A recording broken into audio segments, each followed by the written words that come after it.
বাংলাদেশের 90% বেশি যুব সমাজ নষ্ট হয়েছে একজন নষ্ট মেয়ের পাল্লায় পড়ার কারণে। মেয়েরা ঠিক হয়ে গেলে আমরা ঠিক হয়ে যাব, এবং বিশ্বাস রাখেন এই কথা, একজন মেয়ে যখন বেপর্দায় চলে সে একা নষ্ট হয় তা নয়, বরং তার বেপর্দার রূপ দেখে হাজার হাজার যুবকের চরিত্র নষ্ট হয়ে যায়। সো মেয়ে ঠিক হয়ে গেলে ছেলেরা ঠিক হয়ে যাবে। খাদিজা রাদিয়াল্লাহু তাআলা আনহা হচ্ছেন এমন একজন মহিয়সী নারী যার ব্যাপারে নবীজি সার্টিফিকেট দিয়েছেন তিনি হবেন জান্নাতের সর্বশ্রেষ্ঠ একজন নারী। সুবহানাল্লাহ পড়লেন না? হাদিসে এসেছে হাসবুকা মিন নিসাইল আলামিন আরবা, মারইয়াম, আসিয়া, খাদিজা ও ফাতিমা। পৃথিবীতে সর্বশ্রেষ্ঠ নারী হচ্ছে চারজন নারী। বলেন কয়জন? আসিয়া, খাদিজা, ফাতিমা। এক হাদিসে আসছে মারইয়াম, আর এক হাদিসে আসছে আয়েশার নাম। তার ভেতর থেকে আজকে আমরা যেই নারীর জীবন নিয়ে কথা বলবো সেই নারীর নামটা আমি সবার থেকে শুনতে চাই। বলেন না, নামটা কি? আমার মনে হয় না যে সবাই এখানে এই জীবনটা নিয়ে পরিপূর্ণ শুনেছেন। আজকে আমি একদম শুরু থেকে নিয়ে শেষ পর্যন্ত বলবো, যাতে করে আমাদের জীবনে পরিবর্তন আসে, স্পেশালি যুবকদের জীবনে পরিবর্তন যেন আসে। রাজি আছেন? বলেন ইনশাআল্লাহ। 555 খ্রিস্টাব্দীতে মরুময় আরব নগরের মক্কায় কুরাইশ বংশে তিনি জন্মগ্রহণ করেন। তৎকালীন সময়ে আরবে অনেক বংশ ছিল, অনেক গোত্র ছিল, তবে সবচাইতে নামি দামি বংশের নাম ছিল কুরাইশ। নাম ছিল কি? আরেকটি বংশ ছিল আরো সেরা, তার নাম হচ্ছে হাশিমি বংশ। আমার নবী যেই বংশে এসেছেন তার নাম হচ্ছে হাশিমি বংশ। সুবহানাল্লাহ পড়লেন না? কুরাইশ ছিল, Quraysh was the leader of all the clans. যত গোত্র ছিল, যত বংশ ছিল, কুরাইশ ছিল সব বংশের নেতা। সুবহানাল্লাহ পড়েন। খাদিজার মায়ের নাম ছিল ফাতেমা, নাম ছিল কি? আর বাবার নাম ছিল খুয়াইলিদ। যুবকেরা এই জীবনগুলো বুঝতে হবে, ইসলামের ইতিহাস তোমাকে জানতে হবে, নবীর জীবনে তোমাকে জানতে হবে, সাহাবা ইকরামদের জীবনী জানতে হবে, কারণ সাহাবা ইকরামদের জীবনী আমরা জানতে পারলে বুঝবো ঈমান কাকে বলা হয়। ঠিক না বলে? এই যে ফিলিস্তিনে আমাদেরকে মারে, হাজার হাজার নারীকে শেষ করে দিয়েছে, ছোট্ট শিশুদের লাশ পড়ে আছে, মাথা একদিকে, হাত আর একদিকে। যদি আমাদের মুসলমানদের নেতৃত্ব থাকতো, সেন্ট্রাল লিডারশিপ, অমর হাজারটা লাগবে না, একটা অমর থাকলে আজকে ফিলিস্তিনের বিজয় সুনিশ্চিত হয়ে যেত। জানতে হবে, আর জানতে হলে পড়তে হবে, শুনতে হবে। আমি যা পড়েছি তা বলবো, বাট আমি দেখতে পাচ্ছি দু একজন একটু অমনোযোগী। আমার চোখে চোখ রাখেন, প্রত্যেকটা শব্দ কান দিয়ে নয়, কি দিয়ে শুনতে হবে। আমি সব সময় বলি, মানুষকে আল্লাহ দুইটি কান দিয়েছে, এক হচ্ছে এখানে, আর এক হচ্ছে মনের ভিতরে, এটা হচ্ছে হৃদয়ের কান। আমি বারবার বলি, কান দিয়ে শুনলে এক কান দিয়ে শুনবেন, আর এক কান দিয়ে বের হয়ে যাবে, বাট হৃদয় দিয়ে শুনবেন, এটা আপনার আজীবন হৃদয়ে থেকে যাবে। ঠিক কিনা বলেন? তো পিতার নাম ছিল খুয়াইলিদ, পিতার নাম ছিল কি? মাতার নাম ছিল ফাতেমা, নাম ছিল কি? ফাতেমা। এবার আসেন, খাদিজা রাদিয়াল্লাহু তাআলা আনহা ছিলেন এমন একজন নারী যিনি নবীজির জন্মের 15 বছর আগে এবং ইসলাম প্রচারের ঠিক 55 বছর আগে, অর্থাৎ সব মিলায় তার বয়স ছিল নবীজির চাইতে কয় বছর বেশি বলতে পারবেন? 15 বছরের বেশি ছিল। অর্থাৎ যখন তিনি বিয়ে করেছিলেন নবীর বয়স ছিল 25, আর খাদিজার বয়স ছিল কত? সুবহানাল্লাহ পড়লেন না? এখানে মেসেজটা হচ্ছে এইরকম, বিয়ের ক্ষেত্রে বয়সটা it's not a big deal, it's not a big deal. একজন ছোট্ট যুবক ছেলে বড় আপুকেও বিয়ে করতে পারে। কথা ঠিক কিনা বলেন? অনেক মেয়েরা বলে যে, কিরে তোমার বয়স কম, আমি তোমারে বিয়ে করবো কেমনে? তুমি বলবা খাদিজা যদি নবীকে বিয়ে করতে পারে, তুমি আমারে বিয়ে করতে পারবে না কেন? ঠিক কিনা বলেন? বয়স এটা ডাজন্ট ম্যাটার, যদি মনের মিল থাকে বয়স কোনো ফ্যাক্ট হয় না। ঠিক কিনা বলেন? তো খাদিজা রাদিয়াল্লাহু তাআলা আনহা তৎকালীন সময়ে মরুময় আরব নগরের মক্কার কুরাইশ বংশের সবচাইতে শিক্ষিত নারী ছিলেন। সুবহানাল্লাহ পড়লেন না? আজকে আমাদের বাংলাদেশে আপনি তাকান, মেয়েরা সামান্য পড়াশোনা করতে গিয়ে ধর্ষণের শিকার হচ্ছে, ব্যভিচারে লিপ্ত হচ্ছে। মাথায় রাখতে হবে, আমার সার্টিফিকেট আমার চরিত্রের চাইতে বেশি দামি নয়, আমার সার্টিফিকেট আমার সম্মানের চাইতে দামি নয়। যেই সার্টিফিকেট অর্জন করতে গিয়ে আমাকে আবার চরিত্রকে নষ্ট করতে হয়, সতীত্ব নষ্ট করতে হয়, ওই সার্টিফিকেট আমি গুল্লি মারি। ঠিক কিনা বলেন? Character is most important. যার চরিত্র ভালো তার দাম আল্লাহর কাছে বেশি। সুবহানাল্লাহ পড়েন।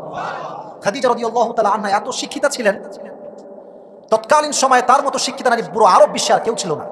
এখন কি আপনি বলতে পারবেন যে খাদিজার চরিত্র খারাপ ছিল? বলেন ইয়েস নাকি নো? নো, তার চরিত্র খারাপ ছিল না। নবীজি সার্টিফিকেট দিয়েছেন জান্নাতি মহিয়সী নারীর ভেতরে এক নম্বরে থাকবে খাদিজা রাদিয়াল্লাহু তাআলা আনহা। সুবহানাল্লাহ পড়লেন না? এবার আসেন খাদিজার বেড়ে ওঠার দিকে আমরা যাই। মনোযোগ আছে সবার? আচ্ছা, আমি তো রাজশাহীর মানুষ, আমার ভাষা বুঝতে কোনো প্রকার প্রবলেম কি ফেস করতেছেন আপনারা? এদিকে কুমিল্লার, এদিকে আপনাদের কসবা, মোটামুটি এদের সঙ্গে আমার পরিচিত আছে, দেখা হলেই বলে ভালো আছেন নি, ভালো আছেন নি হুজুর। তো আপনাদের ভাষা খুবই সুন্দর, একটা টাং ভালো, মানে কথা যে ধরনটা খুবই সুন্দর। ওই একটা ভিডিও দেখছিলাম, প্রায় মাঝে মাঝে এটা মজা করে বলি, ওই গ্রামীণ কাস্টমার অফিসে একজন যুবক এই কুমিল্লা কসবা থেকে ফোন দিছে, ফোন দিয়ে বলছে আসসালামু আলাইকুম, ভালো আছেন নি ম্যাম? বলছে যে হ্যাঁ জি স্যার ভালো আছি, কি সমস্যা? যা কি আর সমস্যা, কি আর ভালো, যে 25 টাকা পুরাই জায়গা কিছু বুঝি না আমি। তো এটা খুব ভাইরাল হয়েছিল, তখন আমি কুমিল্লার ভাষার যে একটা টান আছে, একটা টান আছে, তখন আমি বুঝতে পেরেছি। তবে সুন্দর ভাষা, আমরা সবাইকে ভালোবাসি, সবার ভাষাকে আমরা সম্মান করি। কথা ঠিক কিনা বলেন? তো আমার ভাষা বুঝতে কোনো সমস্যা হচ্ছে না তো? খাদিজা রাদিয়াল্লাহু তাআলা আনহা যখন একটু বড় হতে শুরু করলেন, তার বাবা খুয়াইলিদ মরুময় আরবে ঘোষণা করলেন আমার একমাত্র মেয়ে খাদিজাকে কে বিয়ে করবে, আমাকে প্রস্তাব পাঠাও। অনেক প্রস্তাব আসলো। প্রথম যার সঙ্গে বিয়ে হলো তার নাম ছিল আবু হালা জাহরা, অনেক উঁচু বংশের ছেলে। প্রথম বিয়ে হলো, প্রথম বিয়ে হয়ে প্রথম সন্তান হলো, তার নাম হচ্ছে হিন্দ। তার নাম কি যুবক ভাইরা? হিন্দ। বিয়ে হলো, বাচ্চা হলো। দুঃখের বিষয় হচ্ছে বাচ্চা হওয়ার পরেই প্রথম স্বামী মারা গেল। যেই মেয়ের স্বামী হারায় একমাত্র সেই বোঝে যে স্বামী হারাবার কষ্ট কত বেশি। মনে রাখবেন, একজন নারীর দাম ততক্ষণ পর্যন্ত আছে যতক্ষণ তার স্বামী আছে। যার স্বামী নাই তার সমাজে 2 পয়সা দাম মানুষ দিতে চায় না, ঠিক না বলা? স্বামী মারা গেলেন, প্রথম বিয়ে শেষ। সেকেন্ড টাইম তার বাবা আবার পাত্র খুঁজতে শুরু করলেন যে পাত্র কে আছে আমার খাদিজাকে বিয়ে করবে। আরেকজন পাত্র আসো, তার নাম হচ্ছে আতিক। বিয়ে হয়ে গেল, সেই ঘরে আরেকটা সন্তান আসলো। দুঃখের বিষয় হচ্ছে সেকেন্ড হাজবেন্ডও শেষ, মারা গেলেন। প্রিয় ভাইয়েরা, যুবক ভাইয়েরা এটা ভালো বুঝবে, যে যাকে পছন্দ করে, যে যাকে ভালোবেসে বিয়ে করতে চায়, সে হারাই গেলে বোঝে যে তার যন্ত্রণা কত বেশি, ঠিক না বল? দেখবেন যারা ছ্যাঁকা খায় এরা গাঁজা মদ খেয়ে জীবনটাই ব্যাখ্যা করে ফেলে। এরকম যুবক আছে না? নাই না? কসবা ব্রাহ্মণবাড়ি এইসব যুবক নাই? আরে নাই, আমার কোনো দোষ নাই, এরাই বলেছে এরকম যুবক আছে। তবে মাথায় রেখো একটা কথা, এদিকে আমার কথা শোনো, মাথায় রাখবা, তুমি যেই মেয়ের জন্য গাঁজা মদ খেয়ে জীবন নষ্ট করবা, সে ধুমাইয়া আর একজনের সংসার করে বেড়াবে। সে আর এক টাকলাকে বিয়ে করে সুখী হয়ে যাবে। টাইম নাই, কারণ কোনো টাইম নাই। তুই ছেড়ে গেছিস মানে তোর চাইতে হাজার কোনো উত্তম আমার জন্য অপেক্ষা করছে, ঠিক না? Wait for the right person. সময় অপেক্ষা করো, আল্লাহ তোমাকে দিবে ইনশাআল্লাহ। তো খাদিজা একটু হতাশ, প্রথম স্বামীও নাই, দ্বিতীয় স্বামীও নাই। তাকাররারা খাদিজা আন্নাহা লান তাতাযাওয়াজা মাররাতান উখরা। তিনি নিয়ত করলেন যে I will never ever get married again. আমার বিয়ে শেষ, আমি আজীবন আর বিয়ে করব না, শেষ। এই বিয়ের চ্যাপ্টারই ক্লোজ, খালি স্বামী মরে যায় আমার, আমি বিয়ে করব না। এরই মাঝে খাদিজা রাদিয়াল্লাহু তাআলা আনহার একমাত্র বাবা খুয়াইলিদ মৃত্যুবরণ করলেন। কোটি কোটি টাকার বিজনেস কে সামলাবে? সামলানোর কোনো মানুষ নাই। এবার খাদিজা হাল ধরলেন যে আমি ব্যবসা সামলাবো, পুরো ব্যবসা আমি সামলাবো, কেউ সামলাতে হবে না। ব্যবসা সামলাতে শুরু করলেন। তার মানে বোঝা গেল ইসলাম নারীকে ব্যবসা করতে পারমিশন দিয়েছে, ইসলাম নারীকে স্টাডি করতে পারমিশন দিয়েছে। বাট স্টাডি করতে গিয়ে যদি চরিত্রকে ধ্বংস করতে হয় আর পর্দার বিরুদ্ধে কাজ করতে হয়, সে পড়াশোনাতে আমার কোনো লাভ হবে না, ঠিক না বলা? আজকাল স্কুল কলেজে সব মেয়েরা পর্দা করে? কথা বলেন, করে করে করে? কিছু কিছু মেয়ে আছে দেখবেন ইচ্ছা করেই এমন কিছু জামা পরিধান করে, আমি বলতে I am feeling so shy, but I have to say that. অনেক মেয়ে দেখবেন বুকের ভাঁজ বোঝা যায় এমন জামা কাপড় আজকাল পরে। তোমার ঠিক আছে আসতে বললে কারণ মিথ্যা বলছে নাকি ভাই? এরকম মেয়ে আছে না নাই? এখন প্রশ্ন, হুজুর আপনি কেমনে বুঝবেন? তাহলে আপনি দেখছেন নাকি? ভাই কথা বুঝবেন, এক হচ্ছে চোখ পড়ে যাওয়া, আর এক হচ্ছে তাকিয়ে থাকা, দুটো ভিন্নতা আছে। চোখ পড়ে গেলে আল্লাহ মাফ করবে, বাট চোখ পড়ার পর যদি তুমি তাকায় থাকো তাহলে কিন্তু আল্লাহ মাফ করবে না। এখন যুবক একটা লজিক দেয়, একবার देखना हलाल है, एक बार देखना क्या है? तो यार जब नजर पड़ गया तो हम तो देखते ही रहेंगे और क़यामत तक देखते ही रहेंगे, क्योंकि एक बार देखना हलाल है। এই লজিক আসনা নাই? একবার দেখা হালাল মানে কি? তোমার চোখ পড়েছে, জাস্ট চোখটা নামাও আর পড়ো আস্তাগফিরুল্লাহ। এই পড়ে না, জোরে বলেন না, আরো জোরে। যেই মেয়ে দেখবেন আপনার পাশ দিয়ে উল্টাপাল্টা ড্রেস পরে হেঁটে যাচ্ছে, ওরে দেখেন না সালাম দিবেন না বাজে তাকাবেন, জাস্ট পড়বেন আস্তাগফিরুল্লাহ। এই শব্দ যদি তার কানে যায় আর ও যদি একজন বংশীয় মেয়ে হয়, নেক্সট টাইমে যা পরে বের হওয়ার তার সাহস আর হবে না। চরিত্র বড় দামি জিনিস। ব্যবসা সামলেছেন, পড়াশোনা করেছেন, চরিত্র নষ্ট হয় নাই, সুবহানাল্লাহ পড়লেন না? এবার আসেন মূল ঘটনায় আমরা আসি। এটা ছিল, it was the basic knowledge about Khadija রাদিয়াল্লাহু তাআলা আনহা। এবার জীবনের মূল ধাপে আমরা ঢুকতেছি। তাকবীর দেন, লিল্লাহি তাকবীর। একটু ঝাঁকুনি নাই তো, একটু হাতটা দিয়ে বলেন না, লিল্লাহি তাকবীর। এবার তিনি একদিন ঘুমিয়েছেন ব্যবসার সব কাজ সামলে এসে, রাত গভীর, রাতের গভীরে তিনি ঘুমিয়েছেন, স্বপ্নে দেখছেন জ্যোৎস্না প্লাবিত রাত, চতুর্দিকে জ্যোৎস্না আলো ছড়িয়ে পড়েছে, কোথায় কোনো অন্ধকার নেই, আর আকাশ থেকে একটা চাঁদের টুকরা খাদিজার বুকের দিকে আসছে। এটা দেখে ঘুম ভেঙে গেছে। কি সমস্যা? কি সমস্যা? এতগুলো মানুষ মনোযোগ দিয়ে শুনছে, তোমার পরিবেশ নষ্ট করছে কেন? আমার দিকে তাকাও। গভীর অন্ধকার রাত, জ্যোৎস্না প্লাবিত রাত, দেখছেন চাঁদের একটা টুকরা খাদিজার দিকে নেমে আসছে। সুবহানাল্লাহ পড়তে পারলেন না? স্বপ্ন দেখে খাদিজার ঘুম ভেঙে গেছে। কি দেখলাম স্বপ্নে আমি? চাঁদের টুকরা কেন আমার দিকে আসছে? এবার তার যে চাচা, তার নাম হচ্ছে ওয়ারাকা বিন নাফেল, স্বপ্নের একজন ব্যাখ্যাকারক ছিলেন। তিনি গিয়ে বলেন, চাচা আমি স্বপ্নে দেখেছি জ্যোৎস্না প্লাবিত রাত আর চাঁদের টুকরা আমার বুকের দিকে নেমে আসছে। এই চাঁদের টুকরা মানে চাঁদের টুকরা নয়, এটা হচ্ছে আমার প্রিয় নবী মুহাম্মদুর রাসূলুল্লাহ সাল্লাল্লাহু আলাইহি ওয়াসাল্লাম। তো ওয়ারাকা বিন নাফেল বলছে, তুমি কি স্বপ্ন সত্যি এটা দেখেছো? সত্যি এইটা? বলছি ইয়েস, আমি এই স্বপ্নই দেখেছি। উনি বললেন, আমি তাওরাত এবং ইনজিল পড়েছি, তোমার স্বপ্নের ব্যাখ্যাই হচ্ছে এই, তুমি খাদিজা একজন অসাধারণ ব্যক্তিত্বপূর্ণ মানুষ, যিনি শেষ নবী হবে, তুমি সেই প্যারা নবীর স্ত্রী হতে চলেছো। সুবহানাল্লাহ পড়লেন না? খাদিজার মনে একটা খুশির ছোঁয়া, প্রথম স্বামীও শেষ, দ্বিতীয় স্বামীও শেষ। মনে করেছিলেন যে কখনো আর বিয়েই করবে না। বাট মাথায় রাখবেন, জীবনে যত দুঃখই আসুক না কেন, একটা কথা রিপিট আফটার রিপিট করবেন, ये दिन दिन नहीं है और भी दिन বাকি। এই দিন দিন না, আরো দিন আছে না নাই? ভাই, টাকা পয়সা না থাকলে আজকাল ভালোবাসার মানুষের হাড়ি কিন্তু খুঁজে পাওয়া যায়। টাকা থাকলে তোমার মাথায় চুল আছে নাকি নাই, তুমি চান্দু নাকি চান্দু না, মেয়েরা এটা 2 পয়সাও পরোয়া করবে না, তোমার সোজা বিয়ে করে ফেলবে। It's all about money. Money is a big fact. পেশা হিসেব কুছ হ্যায়। আজকাল টাকা থাকলে ঘুষের টাকা দিয়েও চাকরি নেওয়া যায়। আজকাল টাকা থাকলে মদখোর ঘুষখোররাও মস্তির সভাপতি হয়ে যায়। এটা কি অবাস্তব না বাস্তব? বাস্তব। তোমার খারাপ সময় যাচ্ছিল, আল্লাহ বললেন যে খাদিজা তুমি বিয়ে করবে না, এমন একজন মানুষ তোমাদের দিব, তুমি বিয়ে না করে আর পারবাই না। সুবহানাল্লাহ। স্বপ্ন শুরু হয়ে গেল যে কবে আসবে সেই স্বপ্নের পুরুষ যাকে আমি আবার বিয়ে করব। লম্বা ঘটনা, প্রেসাইজলি বলছি, শর্টকাটে বলছি। উনি একজন ব্যবসায়ী ছিলেন, নবীও একজন ব্যবসায়ী ছিলেন। আচ্ছা, আমার নবী কি মিথ্যাবাদী না সত্যবাদী? নবীর একটা উপাধি সবচেয়ে ফেমাস, কি বলতে পারবেন? আল আমিন। বলেন কি? সত্যবাদী। মিথ্যা কখনো বলতেন না, জবান দিয়ে যা বলতেন তাই মধু বের করতেন। সুবহানাল্লাহ পড়েন।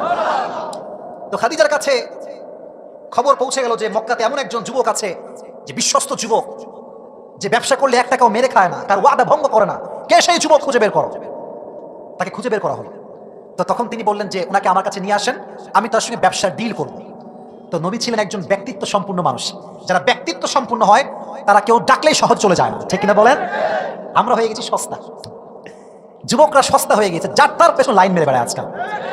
আর যুবকরা মনে করে যে আরে এই মেয়ে তো কনফার্ম জান্নাতি মেয়ে রে, এরকম মেয়ে জীবনেও পাওয়া যাবে না। কিন্তু যুবক, ওই মেয়েটা তোমার মতো আরো 4টা যুবককে নাকের ডগায় দড়ি লাগায় ঘুরে বেড়ায়, তুমি জানো না এটা। সস্তা করবা না নিজেকে, সস্তা করা যাবে না। তো বললেন ঠিক আছে, আমি যদি যেতে চাই আমাকে আমার চাচা আবু তালেবের সঙ্গে নেওয়া লাগবে। ঠিক আছে, ডিল ইজ ফাইনাল, আপনি আসেন। যখন নবীজি কইলে কইলে কি করে রে, এই এটা ফোনের জায়গা নাকি, এখানে কথা শুনতে হবে। তাকবীর দেন, লিল্লাহি তাকবীর। কসবার মানুষ যে ওয়াজ পছন্দ করে এর প্রমাণ হচ্ছে আধা ঘন্টা ওয়াজ করতেছি, কোন লোক ডান বাম হয়নি, কথা ঠিক কিনা বলেন? আচ্ছা, আমি যদি 12টা পর্যন্ত ওয়াজ করি আপনারা থাকবেন নাকি যাবেন গা? তাকবীর দেন, লিল্লাহি তাকবীর। আজকে আসছি আর কবে আসবো জানিও না, যত দূর পারি হৃদয় থেকে কথা বলবো। রাজি আছেন তো ইনশাআল্লাহ? তো নবী যখন খাদিজার ঘরে আসছে, খাদিজার পুরো ঘরটা নবীজির চেহারার নূরে নূরান্বিত হয়ে গিয়েছে। এবার তিনি দেখার সঙ্গে সঙ্গে বুঝে গিয়েছেন এটা কোনো সাধারণ যুবক হতে পারে না, এটা তো শেষ নবী মুহাম্মদুর রাসূলুল্লাহ সাল্লাল্লাহু আলাইহি ওয়াসাল্লাম। এবার খাদিজা মুহাম্মদুর রাসূলুল্লাহ সাল্লাল্লাহু আলাইহি ওয়াসাল্লামকে বিয়ে করার জন্য ব্যাকুল হয়ে গেলেন। কেমন করে বিয়ে করা যায়, কেমন করে প্রস্তাব দেওয়া যায়, তিনি ব্যাকুল হয়ে গেলেন। কিন্তু বিয়ে দেওয়ার আগে, প্রস্তাবের আগে লক্ষ টাকা দিয়ে তাকে ব্যবসায় পাঠালেন, পরীক্ষা করার জন্য যে তার বিশ্বাস কতটুকু সে রাখতে পারে। নবীজি সব টাকা নিয়ে গেলেন এবং সততার সঙ্গে ব্যবসার যা লাভ হয়েছে তার দ্বিগুণ বাড়ায় খাদিজাকে দিয়ে দিলেন। সুবহানাল্লাহ পড়লেন না? এবার বিয়ের পালা। আচ্ছা, বিয়ের আগে একটা প্রস্তাবের খেলা আছে না নাই? তোমরা একটা কথা মাথায় রাখবা যুবক ভাইরা, যদি তোমার বাবা তোমার পছন্দকে গুরুত্ব না দেয়, চয়েস না করে, তুমি বাপকে নিয়ে বেশি ভাববা না, তুমি নিজেই প্রস্তাব দিবা। রাজি আছো? কথা কয় না? আছো? নিজে প্রস্তাব দিবা, বিয়ে হলে হবে না হলে নাই। বাট মাথায় রাখবা, যাকে পছন্দ করো তাকে হাত ছাড়া করা যাবে না। ওই হাত ছাড়া করলে আজীবন যুবকরা কান্নাকাটি করে বেড়ায়। ওই আমার একটা পেজ আছে আবরারুল হক আসিফ, আমার দেখছেন? ওই পেজে যুবকদের হাজার হাজার মেসেজ যে হুজুর যারে পছন্দ করতাম তার বিয়ে হয়েছে এক টাকলার সঙ্গে, আমি বেদনায় শেষ। তো নিজে পছন্দ করে নিজেই বলবা। তো খাদিজা কাকে দিয়ে বলাবে এটা উনি খুঁজতেছে, মাধ্যম কাকে পাওয়া যায়। তো উনি একজন গোলাম পেয়েছেন, তার নাম হচ্ছে নাফিসা। মনোযোগ থাকলে বলেন নামটা কি? মাশাআল্লাহ, মেয়ের নাম বলতে খুব মজা লাগে তাই না? নামটা কি যুবক ভাইরা? নাফিসা। তো এবার নাফিসা নবীর কাছে আসছে খাদিজার পক্ষ থেকে বিয়ের প্রস্তাব নিয়ে। বলছে আচ্ছা মুহাম্মদ, তখন তুমি নবী নন, সাধারণ মানুষ, আচ্ছা বলো তো তুমি বিয়ে করো না কেন? নবীর বয়স হচ্ছে 25 ইয়ার্স। কত বছর বয়স? 25 বছর। তো নবী বলছে টাকা পয়সা কম তো তাই বিয়ে করতে পারতেছি না, টাকা পয়সা নাই, বাড়ি নাই, কিছু নাই, কেমনে খাওয়াবো, কই রাখবো? তো নাফিসার সুযোগ বুঝে কোপ মারছে। আচ্ছা মুহাম্মদ, মনে করো তোমাকে আমি এমন একজন মেয়ের সন্ধান দিব যাকে বাড়িও দেওয়া লাগবে না, গাড়িও দেওয়া লাগবে না, থাকার জায়গা দেওয়া লাগবে না, খাওয়াও দেওয়া লাগবে না, সেই তোমাকে দিবে। তুমি কি রাজি আছো? বলছে আমি তো এক পায়ে রাজি। সুবহানাল্লাহ পড়লেন না? খাওয়াও দেওয়া লাগবে না, বাড়িও দেওয়া লাগবে না, কিছু দেওয়া লাগবে না, আমি আগেই রাজি, অগ্রিম ইয়াস। তো মেয়েটাকে, তো নাফিসা বলতে একটু ইতস্ত বোধ করছে এই জন্য, কারণ নবী তো খাদিজার সাথে কয় বছরের ছোট? 15। বলেন কত? বলেন না কত? লজ্জা পাচ্ছে যে কেমনে বলি। তো নাফিসা শেষমেশ বলেই ফেলেছে এটা হচ্ছে খাদিজা রাদিয়াল্লাহু তাআলা আনহা। নবীজি মুচকি হাসি দিয়ে বলছেন আর আমি তো আগেই প্রস্তুত। সুবহানাল্লাহ পড়েন। এবার যখন বিয়ের ডিল ফাইনাল হয়ে গেল, বিয়ের আসর বসে গিয়েছে, নবীজি আসছেন, খাদিজা রাদিয়াল্লাহু তাআলা আনহা আসছেন। খাদিজার পক্ষে আসেন ওয়ারাকা বিন নাফিল, আর এসেছে ওমর ইবনে আসাদ, আর নবীর পক্ষ থেকে এসেছেন আবু তালেব। নামটা কি? এই বিয়ের ক্ষেত্রে মোহরের দরকার আছে না নাই? আজকালকার মেয়ের বাপরা যে ডিমান্ড করে, যুবকের অবস্থা খুব খারাপ হয়ে যায়। মুরব্বীরা রাগ করবেন না, কয়েকজন মুরব্বী আছেন, বলে ফেলি, বলবো? আচ্ছা বাদ দেন, নাই বলি, বাদ দেন, বলা যাবে? মনে করেন এটা কাবির নাম, আচ্ছা মনে করেন জাস্ট ফর এন এক্সাম্পল, ইচ্ছা করেই বলে যে 20 লাখ লিখে দেন, সমস্যা নাই, বলো কথা ঠিক আছে না? তুই 20 লাখ দিলি, তুই কি আজীবনও 20 লাখ দিবি ভাই? খালি নামে লেখে। আচ্ছা, যখন সংসারটা টিকে না, ডিভোর্সের পর্যায়ে আসে, তখন যুবক না পারে তার বউকে ধরতে, না পারে ছাড়তে। কথা বুঝবেন কিন্তু, যদি ছাড়তে হয় তাহলে 20 লাখ টাকা দেওয়া লাগবে, 2 টাকাও পকেটে নাই। আর যদি ধরতে হয়, এমন একটা কুটনি মেয়ে বিয়ে করছে জীবনটাই জাহান্নাম হয়ে গেছে। এগুলো করবেন না, যা দিবেন তাই লিখবেন। রাজি আছেন? 10 লাখ লেখে আর বাসরাতে বইয়ের পা ধরে মাফ চাই।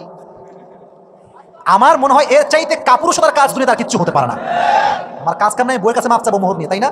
আমি বীর পুরুষের সন্তান, আমি যা দিতে পারবো তাই আমি লিখে দিব, ঠিক কিনা বলেন? তো নবীজি বলছেন যে আপনাকে মোহরটা কি দিব? আমি তো অসহায় মানুষ, টাকা পয়সা বেশি একটা নাই। আবু তালেব চাচা মানুষ বলছে ঠিক আছে, আপনার দাম তো আমি দিতে পারবো না, বাট মোহর হিসেবে 20টা উট দিব। কয়টা? আরো জোরে কয়টা? এবার আসেন, বিয়ের বাড়িতে খাওয়া দাওয়ার আয়োজনের দরকার আছে না? বলেন না কেন, আছে না নাই? অন্তত পক্ষে যারা 5 জন 10 মাস যাই হোক, নাস্তা তো খাওয়াইতে হবে। এখন নবীজি কি খাওয়াবে? নবীর কাছে তো কিছুই নাই। তো খাদিজার মন কতটা ব্রড, কতটা বড়, বলছে আমাকে যে আপনি 20টা উট মোহর হিসেবে দিয়েছেন, এই 20টা উটকে জবাই করে দেন। সুবহানাল্লাহ পড়েন। 20টা উট জবাই করা হলো, কালেমা হলো, খুতবা হলো, নবীজি স্ত্রী হিসেবে খাদিজাকে গ্রহণ করে ফেললেন। সুবহানাল্লাহ পড়েন। এবার আসেন আফটার ম্যারেজ লাইফ, বিবাহের পরের জীবনটা কেমন ছিল? আচ্ছা, এখানে কি মা বোনদের বসার কোনো জায়গা আছে আশেপাশে? আচ্ছা, এই সাউন্ড যেটা আমি বলতেছি, এটা কি বাসায় যাচ্ছে? মানে মা বোনদের কাছে যাচ্ছে না এটা? আচ্ছা, মা বোনদের জন্য কিছু মনে রাখবেন, যার বউ ভালো তার জীবনের অপর নাম হচ্ছে জান্নাত, আর যার বউ খারাপ তার জীবনের এক নাম হচ্ছে জাহান্নাম। কথায় তো আস্তে ঠিক বললেন কেন আপনারা? অবাস্তব না বাস্তব? একটা সত্য কথা বলি, যার বউ দিনদার, সে যদি ইস্টাবলিশ বিয়ের আগে না হয়, তার দিনদার বইয়ের কারণে সে পৃথিবীর চূড়ান্ত পর্যায়ের সফলতায় পৌঁছে যাবে। আর যে যুবক সফল বাট বিয়ে করেছে একজন বেদিন মেয়েকে, সে বিয়ের পরে অসফলতার চূড়ান্ত পর্যায়ে পৌঁছে যাবে। Life partner is a big deal, big deal. এজন্য যখন বিয়ে করবা, খালি আটা সুন্দরী দেখে বিয়ে করলে কিন্তু ফেসে যাবা। বামের ভাড়া কোথায় করে, তওবা করে আসছে। কথা ঠিক আছে না আমার? বলেন। আটা দেখলে হবে না, ময়দা দেখলে হবে না, দেখতে হবে মেয়েটা চরিত্র খালিজার মতো চরিত্র কিনা, ঠিক কিনা বলেন। এবার দেখেন, বিয়ের পরে মক্কার ভেতরে কানা ঘোষা শুরু হয়ে গেল, আরে খাদিজার মতো এত ধনী মেয়ে এরকম গরিব ছেলেকে বিয়ে করেছে, এটা কেমনে সম্ভব? এবার মক্কার কাফেররা ঘোষণা করলো যে আমাদের খাদিজার সঙ্গে কোনো সম্পর্ক আর নাই, সামাজিক বয়কট। তাই করলাম আমরা। কেন? কারণ সে মুহাম্মদকে বিয়ে করেছে, যে ধন সম্পদহীন একজন যুবক। এবার খাদিজা রাদিয়াল্লাহু তাআলা আনহা বিশাল একটা মজমা করলেন, আর বনভোজন হবে এখানে, বিশাল বড় একটা খাওয়ার আয়োজন করলেন, সবাইকে ডাকলেন, ধনী সব আসছে। এবার তিনি বলছেন, আচ্ছা তোমাদের সমস্যা কি? আমার স্বামী ব্যাপারে তোমাদের সমস্যা কোথায়? তো বলছে, আপনার স্বামী গরিব, আপনি হচ্ছেন ধনী, স্বামী হচ্ছে গরিব, আপনি হচ্ছেন, এটাই আমাদের সমস্যা। বলছে তাই? তাহলে শোনো, আমি খাদিজা ঘোষণা করছি, আমার যত সম্পত্তি আছে সমস্ত সম্পত্তি আজকে আমি আমার স্বামীর নামে লিখে দিলাম। সুবহানাল্লাহ পড়েন।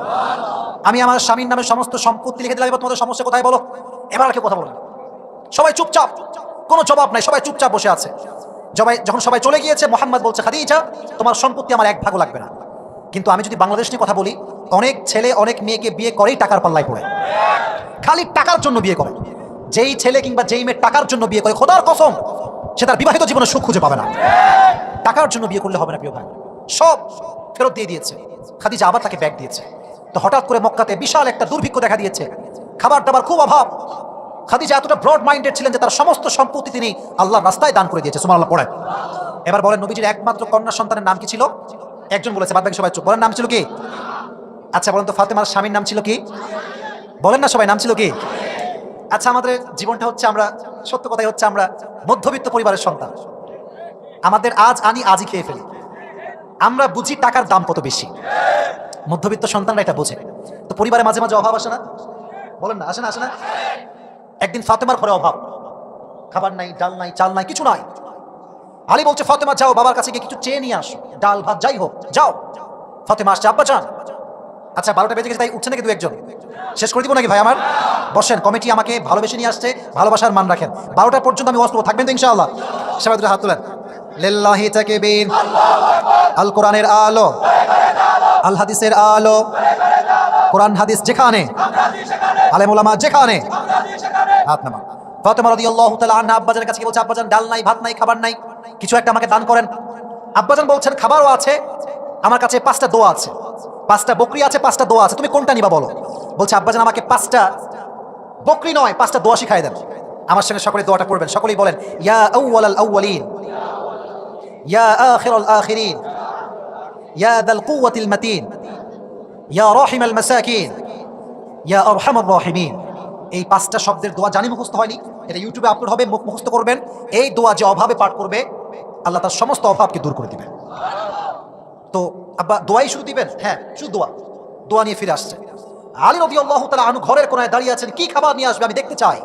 দেখছে খাবার নাই, হাত ফাঁকা। ফাতেমা খাবার কোথায়? খাবার নিয়ে আসো নাই? তোমার হাত তো ফাঁকা। তো ফাতেমা বলছে আমার হাত ফাঁকা না, হাত লোড আছে, ভালো করে দেখাও, ভালো করে দেখো। যাহাবতু লিদ দুনিয়া ওয়া জিতু বিল আখিরাহ, আমি বাবার কাছে দুনিয়া চাওয়ার জন্য গিয়েছিলাম, আমার আব্বা আমাকে আখিরাত দিয়ে বিদায় দিয়ে দিয়েছে। অভাব আসলে কোনো প্রকার চাপ নেবেন না, দোয়া করবেন, দান করবেন। রাজি আছেন ইনশাআল্লাহ? অভাবে এবার দান করবো কেমনে? পকেটে 10 টাকা আছে, 1 টাকা দান করবেন। 20 টাকা আছে, 2 টাকা দান করবেন, দান করবেন। রাজি আছেন তো ইনশাআল্লাহ? একবার ফাতেমা রাদিয়াল্লাহু তাআলা আনহা আলীকে বলছেন, আলী আমি তো সুতা বানিয়েছি, আপনি সুতাগুলো বিক্রি করে আসেন। তো যখন বাজারে গিয়ে সুতা বিক্রি করেছে, দাম হয়েছে 6 দিরহাম। কয় দিরহাম? তো যখন নিয়ে আসবে 6 দিরহাম, বাসার দিকে একজন গরিব এসে বলছে, আলী আমি ক্ষুধার্ত মানুষ, দান করো আমাকে। এবার আলী রাদিয়াল্লাহু তাআলা আনহু 6 দিরহাম দান করে দিয়েছে। সুবহানাল্লাহ পড়লেন না? যখন দান করে দিয়েছে 6 দিরহাম, তখন যখন ফিরে আসবে একজন লোক এসে বলছে, এই শোনো আলী তুমি কি একটা উট নিবা আমার থেকে? বলছে আপনি কে? বলছে তুমি নিবা কেন? তাই বলো। বলছে দেন আমাকে, সমস্যা নাই। কত দিরহাম? বলছে দিরহাম দেওয়া লাগবে না, বিক্রি হলে আমাকে ব্যাগ দিও তাহলেই হবে। তো যখন উট নিয়ে যাচ্ছে, একজন লোক এসে দাম কত ভাই বলেন? বলছে আপনি নিবেন নাকি? বলছে হ্যাঁ। বলেন দাম কত? বলছে 600 দিরহাম। সুবহানাল্লাহ পড়লেন না? দান করেছিল কয় দিরহাম আর পেয়েছে কয় দিরহাম? 600। 6 এর বদলে 100 100 করে 600। তো যখন বাসায় আসছে, মালিক আর খুঁজে পায় না, কার কাছে দিলাম, কে নিয়ে গেল, খুঁজে পায় না। তো এবার নবীজি বলছেন, আলী কি খবর বলো, ঘটনা কি তুমি বলবো না আমি বলবো? নবী আপনি বলেন। তো তুমি যখন 6টা দিরহাম আল্লাহর রাস্তায় অভাবে দান করেছো, আল্লাহর বড্ড পছন্দ হয়েছে। তো প্রথম যে ব্যক্তি তোমার থেকে উট বিক্রি করেছে, সে সাধারণ কোনো মানুষ নয়, সে জিব্রাইল তোমার কাছে বিক্রি করে গিয়েছে। এত আস্তে সুবহানাল্লাহ বললেন প্রিয় ভাইরা। তাহলে খাদিজা, ফাতেমা, আলী যেমন অভাবে দান করেছে, আমরাও দান করবো তো ইনশাআল্লাহ। বিশ্বনবীর উপর যখন ওহী নাজিল হওয়া শুরু হলো, প্রথম আয়াত নাজিল হলো ইকরা বিসমি রাব্বিকাল্লাযী খালাক। আয়াত নাজিল হওয়ার সঙ্গে সঙ্গে নবীজির হাত পা থরথর থরথর করে কাঁপছে। বাসায় এসে বলছে, খাদিজা আমাকে কম্বল দাও, আমি ঘুমাতে চাই, অবস্থা খুবই খারাপ। খাদিজা রাদিয়াল্লাহু তাআলা আনহা বলছেন, টেনশন নাই স্বামী হে, আপনাকে আল্লাহ ভালোবাসে, গরিবরা ভালোবাসে, আপনার উন্নয়ন কেউ আটকাতে পারবে না। সুবহানাল্লাহ পড়েন। এবার আসেন 2টা ঘটনা বলবো, তারপরে আমরা দোয়ার দিকে যাব। হাদিসে এসেছে যখন খাদিজা রাদিয়াল্লাহু তাআলা আনহা মারা গেলেন, মৃত্যুর পরে ঠিক যখন তিনি কবরে আছেন, একদিন রাতের বেলা নবী করিম সাল্লাল্লাহু আলাইহি ওয়াসাল্লাম আর খাটে নেই, খাট থেকে চলে গিয়েছেন। তখন বিবিজি আয়েশা রাদিয়াল্লাহু তাআলা আনহা বলছেন, নবীজি কোথায়? মনে হয় তার অন্য বউয়ের কাছে গিয়েছে। যখন তিনি উঠে গিয়েছেন ঘুম থেকে, দিয়ে দেখছেন যে নবীজি রিয়াদুল জান্নাহ, যেখানে খাদিজার কবর আছে, সেখানে দাঁড়িয়ে দুটো হাত তুলে দোয়া করছে, আল্লাহ কিয়ামতের কঠিন দিনে যখন তার মা তার সন্তানকে ভুলে যাবে, বাবা তার সন্তানকে ভুলে যাবে, তখন যেন আমি আমার কলিজার টুকরা বউ স্ত্রী খাদিজাকে না ভুলে যাই। সুবহানাল্লাহ পড়লেন না? ভালোবাসা কাকে বলে, উপমা কাকে বলে? এই জন্য যুবক ভাইরা, যখন আমরা বিয়েতে যাব, বিয়ে যখন আমরা করব, নবীর মতো বউকে আমরা ভালোবাসবো তো ইনশাআল্লাহ। এবার আসেন আমরা শুরু থেকে রিপিট করি। আমার দিকে মনোযোগ দেন, আমি মানি ব্যাগ বের করছি। আমার কথা যে রিপিট করতে পারবে আমার কথার পরে, তার জন্য পুরস্কার আছে ইনশাআল্লাহ। এবার আমার চোখে চোখ রাখেন, যে পাবা পুরস্কার। আচ্ছা আপনাদের ব্রাহ্মণবাড়ি তাহির হুজুরের বাসা না? কত দূর বলতে পারবেন? কত দূর এখান থেকে? 26-27 কিলো, তাই না? সেই দিন তাহির হুজুর আপনার ওমরায় গিয়েছেন, ওমরাতে আমায় কল দিয়েছে, আপনার কাবা চত্বর থেকে কল দিয়েছে। ওখানে আমাদের কিছু ভক্তরা আছে, ভালোবাসা মানুষরা আছে। তো দেখেন, আমরা কওমি, আলিয়া, সুন্নি, ওয়াহাবি মারামারির সময় নাই, ঐক্যতার বাংলাদেশ আমাদের করতে হবে, ঠিক কিনা বলেন? আমাদের মাঝে মারামারি, আমাকে লম্বা টুপি, আমাকে ছোট টুপি, আমাকে কওমি মাদ্রাসায় পড়ছে, আমাকে আলিয়া মাদ্রাসায় পড়ছে, মারামারি আছে না নাই? তো তাহির হুজুরকে দেখলাম যে না, উনি ওই মনোমাইন্ডের লোক না। আমাকে কল দিয়ে বললো, হুজুর আপনার যখনই ব্রাহ্মণবাড়ি আসবেন, আমার বাড়ি আপনার জন্য মেহমান খানা। তো যখন এই কথা শুনলাম, মিডিয়ার লোকেরা আছে এখানে, আমার কলিজা ঠান্ডা হয়ে গেছে। এর কারণটা হচ্ছে, আলেমরা যদি আলেমকে ভালোবাসতে পারে, ওটা বিশ্বব্যাপী ইসলামের বিজয় সুনিশ্চিত হয়ে যাবে, ঠিক না? আপনাদের একটা ওয়াদা করে দিয়ে যাই, যে কোনো মাহফিলে বক্তার ওয়াজ ভালো লাগুক কিংবা খারাপ লাগুক সেটা ব্যাপার না, যদি বক্তা কোনো ওয়াইজকে নিয়ে অন্য কোনো হুজুরকে নিয়ে গীবত করে, আপনি সঙ্গে সঙ্গে কাউন্টার দিবেন। আপনার ওয়াজ মন চাইলে আপনি করেন, না করেন আপনার ব্যাপারে যান, কিন্তু আপনি আমাদের মাহফিলে এসে কোনো হুজুর নয় বদনাম করতে পারবেন। এই ব্যাপারে কমিটি অ্যালার্ট হয়ে যায়, যুব সমাজ অ্যালার্ট হয়ে যায়, হুজুররা মিডিয়ার সামনে হুজুর হুজুর মারামারি লাগাতে পারবে না, ঠিক না বলেন? আজীব একটা তামাশা। আমি এখানে ওয়াজ করতে আসি, গীবত করতে আসিনি। আমি যদি এখানে ওয়াজ করতে আসি, মেম্বার সাহেবের নামে গীবত করি, তাহির হুজুরে গীবত করি, আজহারি গীবত করি, মানুষ কি শিখবে আমার থেকে, ঠিক না বলেন যুবক ভাই? ফেসবুকে ঢুকা যায় না, অমক হুজুরকে দিল বিশাল বড় বাস, আছে না? আছে না? আর শ্রোতারা খুব মজা পায়, বলে মাশাআল্লাহ, এরকম বাটপাড়ি আছে না নাই? বলেন না, বলেন না, আছে না নাই? তো আমরা যদি সুন্নি, ওয়াহাবি, কওমি, আলিয়া যত দল আছে দল করেন, বাট মাথায় রাখতে হবে আমাদের কোরআন হচ্ছে একটা, আমাদের নবীও হচ্ছে একজন, ঠিক না বলেন? ঐক্যতা নিয়ে কাজ করতে হবে। রাজি আছেন তো ইনশাআল্লাহ? তাহলে এবার যুবকেরা মানিব্যাগ কিন্তু আমার হাতে আছে। আমি জাস্ট রিপিট করবো, যে কোনো এক যুবককে আমি দাঁড় করে প্রশ্ন করবো। ক্যামেরাম্যানরা তোমাকে ফোকাস করবে, একটু স্ট্রংলি শোনো। আজকে আমাদের আলোচনার বিষয়বস্তু বলা হয়েছিল কুসংস্কার এবং নারীদের পর্দা। কুসংস্কার নিয়ে আমি কিছু বলি নাই, বাট নারীর পর্দা এবং চরিত্র নিয়ে আমি কথা বলেছি এই জীবনীর মাধ্যমে। যার জীবনী থেকে কথা বলি তার নাম হচ্ছে খাদিজা। নাম কি? জোরে, আরো জোরে। নবীজির প্রথম স্ত্রীর নাম? তিনি কি একজন অবিবাহিত নারী ছিলেন না বিবাহিতা? সর্বনাশ, কঠিন আওয়াজ, মাশাআল্লাহ। আচ্ছা, এবার প্রশ্ন, যখন তিনি নবীজিকে বিয়ে করেছিলেন বয়সের ডিফারেন্স কম ছিল না বেশি? কত কম বেশি?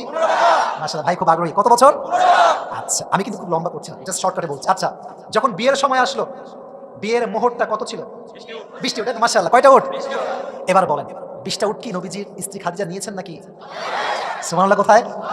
আচ্ছা, এখানে আমি মূল মেসেজ দিয়েছিলাম, কি কথা বলার, মূল মেসেজ দিয়েছিলাম বিয়ের ক্ষেত্রে টাকা ফ্যাক্ট নয়, চরিত্র হচ্ছে মেইন ফ্যাক্ট।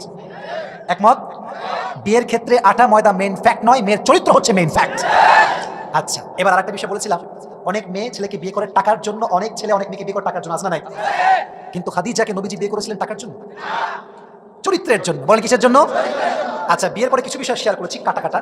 এক নাম্বার বিষয়, মক্কার কাফেররা কানা খোসা শুরু করলো যে নবীজিকে কেন বিয়ে করা হলো, এর একমাত্র কারণ ছিল কি? গরিব। গরিব, মাশাআল্লাহ। কি ছিলেন তিনি? তখন খাদিজা কি করেছিলেন বলেন তো? সব স্বামীর জন্য ওয়াকফ, যান সমস্ত সম্পত্তি আপনার জন্য। সুবহানাল্লাহ পড়লেন না? তাহলে ভালোবাসা টাকা দিয়ে নয়, ভালোবাসা মন দিয়ে কিনতে হয়, ঠিক কিনা বলেন? আচ্ছা, বিয়ের পরে একটা অভাবের কথা বলেছিলাম, অভাব যত আসবে বেশি, দান আমরা তত। রাজি আছেন তো ইনশাআল্লাহ? আচ্ছা, দান করলে বাড়ে না কমে? কমে না বাড়ে? বলেছিলাম আলী রাদিয়াল্লাহু তাআলা আনহু কয় দিরহাম দান করেছিলেন? আবার ব্যাক পেয়েছেন কত? সুবহানাল্লাহ। কোথায়? আচ্ছা, এবার যে কোনো একজন যুবক দাঁড়াবা, আমি তোমাকে প্রশ্ন করব, তুমি উত্তর দিবা, তোমার কোনো টেনশন আর কোনো কারণ। আমি জাস্ট যখন বলবো প্রশ্ন, তুমি উত্তর দিলেই তোমার জন্য পুরস্কার। কে আছো? বাঘের বাচ্চা দাঁড়াও। কে আছে? একজন সাদা পাঞ্জাবি, আগে আসেন, লাভ দিয়ে আসেন সামনে। দৌড় দেন মিয়া, আপনি এত ভালো পেছনে কেন? আপনি টাকা পয়সা বেশি নাই, তাও যা দিব, সমস্যা নেই। আসেন সামনে আসেন। আচ্ছা, হ্যান্ড মাইক আছে? হ্যান্ড মাইক আছে? দেন তো ভাই হ্যান্ড মাইক। দেখা যাক কসবার আজকে কে জিততে পারে, দেখা যাক। আপনারা ওকে কেউ লজ্জা দিবেন না, আর আমি বললে আপনারা বলবেন না, ওই বলবে, ঠিক আছে? তাকবীর দেন, লিল্লাহি তাকবীর। আল কোরআনের আলো। মুরব্বীরা খুব খুশি, ব্যাপার স্যাপার কি, হাসে খুবই মুরব্বীরা। আচ্ছা প্রিয় ভাই, আমার দিকে তাকাও, কোনো ভয় নাই, আমি তোমার ভাই, এরা সবাই তোমার ভাই, এলাকার ভাই। আজকে আমরা একজন মহিষী নারীর জীবন নিয়ে কথা বলছি। নারীর নামটা ছিল কি? এই সাউন্ড মনে দেওয়া নাই ভাই, দেওয়া যাবে সাউন্ডটা? এবার দেওয়া আছে? হ্যাঁ, এবার আছে, বলো। আচ্ছা, বলো তো, নবী যখন খাদিজাকে বিয়ে করেছিলেন বয়সের ডিফারেন্স কতটুকু ছিল? 15 বছর। 15 বছর, মাশাআল্লাহ। আমি বলেছিলাম বিয়ের ক্ষেত্রে সবচেয়ে গুরুত্বপূর্ণ বিষয়টা কি? চরিত্র। মাশাআল্লাহ। আরেকটা প্রশ্ন আমি করি তোমাকে শ্রোতা হিসেবে চেক করতে চাই, খাদিজা যে বংশে জন্মগ্রহণ করেছিলেন সেই বংশের নামটা কেউ বলবে না, তুমি বলো দেখি। হাশিমি বংশ। না না, কুরাইশ। আচ্ছা, সমস্যা নেই, এটা আমি এমনি জিজ্ঞেস করলাম। আচ্ছা, আরেকটা প্রশ্ন তোমায় করি, চেক করার জন্য। আচ্ছা, একটা বিষয়, খাদিজা যখন তিনি জন্মগ্রহণ করেন, বড় যখন হন, তিনি কি অশিক্ষিত ছিলেন না শিক্ষিত ছিলেন? শিক্ষিত ছিলেন। শিক্ষিত হতে গিয়ে উনি কি চরিত্রকে হারিয়েছেন না রক্ষা করেছেন? রক্ষা করেছেন। মাশাআল্লাহ। এবার বলো, নবীর যখন বিয়ে হয় খাদিজার সঙ্গে, আপনাদের মোহরটা কি ছিল? 20টি উট। 20টি উট খাদিজা অ্যাকসেপ্ট করেছিলেন? জি না। অ্যাকসেপ্ট করেছিলেন, বাট কি করেছিলেন? সুবহানাল্লাহ পড়লেন না আপনারা? বিয়ের পরে একটা সমস্যা হয়েছিল, মক্কার সমস্ত কাফেররা বলেছিল যে নবীজি কেন খাদিজাকে বিয়ে করেছেন, খাদিজা কেন গরিবকে বিয়ে করেছে, এর সমাধান খাদিজা কিভাবে করেছিলেন বলো না? খাদিজাকে বলেছিল তুমি গরিবকে কেন বিয়ে করেছো, তো খাদিজা একটা কাজ করেছিল, সেই কাজটা কি বলতে পারবা? You can't. উত্তরটা হচ্ছে খাদিজা তার সমস্ত সম্পত্তি নবীজিকে ওয়াকফ করে দিয়েছিলেন। সুবহানাল্লাহ পড়লেন না? মোটামুটি সে পেরেছে, না পারে না। আচ্ছা, আরেকটা বিষয়, বিয়ের পরে মক্কায় একটি দুর্ভিক্ষ আসে, তখন খাদিজা কি করেছিলেন? অভাব এসেছিল, তখন তিনি কি করেছিলেন? সব সম্পত্তি দান করে দিয়েছিলেন। সমস্ত সম্পদ দান করেছিলেন। সুবহানাল্লাহ পড়েন। আমি দুটি ঘটনা বলেছিলাম, এই একটা জিজ্ঞেস করবো। আলী রাদিয়াল্লাহু তাআলা আনহু অভাবে দান করেছিলেন কয় টাকা এবং ব্যাক পেয়েছেন কয় টাকা? এটা লাস্ট কথা। 6 দিরহাম দান করেছেন, ব্যাক পেয়েছেন 600 দিরহাম। সুবহানাল্লাহ পড়েন। ও অনেক ভালো পেয়েছে, এবং আমি যেগুলো বলেছি সব কাট টু কাট বলেছে। তাকবীর দেন, লিল্লাহি তাকবীর। তোমার নাম কি? ইব্রাহিমকে আল্লাহ নেক হায়াত দান করো। শোনেন ভাই, একটা কথা বলি, অনেক শ্রোতা আসে মোবাইল টিপতে আর বক্তার চেহারা দেখতে, ওয়াজ শুনতে খুব কম মানুষ আছে। আমি অনেক ওয়াজে দেখেছি খালি আমারে দেখতে আসে, ওয়াজ শোনে না। তো আজকে ব্রাহ্মণবাড়িয়া প্রমাণ করেছে তারা দেখতেও আসছে, কোনো কথাও তারা শুনতে আসছে, ঠিক কিনা বলো? ওনাকে ওই সাইড থেকে নিয়ে আসেন, আপনি ওই সাইড থেকে উঠে আসেন। ওনার নাম কি জানো? ইব্রাহিম। ইব্রাহিম আমাদের কিসের নাম? জাতির পিতার নাম। বলেন কিসের নাম? আল্লাহ তাকে নবীর মতো ইমানে নুরান্বিত করে দিক, পড়া আমিন। ইব্রাহিম, তুমি বিয়ে করছো? বিয়ে করেন, আল্লাহকে সুন্দর বৌদি, পড়া আমিন। চরিত্রবান বৌদি, পড়া আমিন। ভাই, টাকা পয়সা খুবই কম, গরিব মানুষ, দূর থেকে আসছি, 1000 টাকা ছিল, কম হয়েছে নাকি? 1000 টাকা দিয়ে মোবাইল এমবি ভরে উল্টা পাল্টা করবো না। 1000। আচ্ছা, মাশাআল্লাহ, আল্লাহকে কবুল করে, পড়া আমিন। এই যুগে স্মার্টফোন না থাকা মানে ও কনফার্ম মোডে জান্নাতি হয়ে গেছে। আল্লাহকে জান্নাতি হিসেবেই কবুল করে, পড়া আমিন। আচ্ছা, মাশাআল্লাহ, মাশাআল্লাহ, অনেক দোয়া থাকবে। মাশাআল্লাহ, বসো বসো বসো বসো, তুমি বসো, এখানে বসো।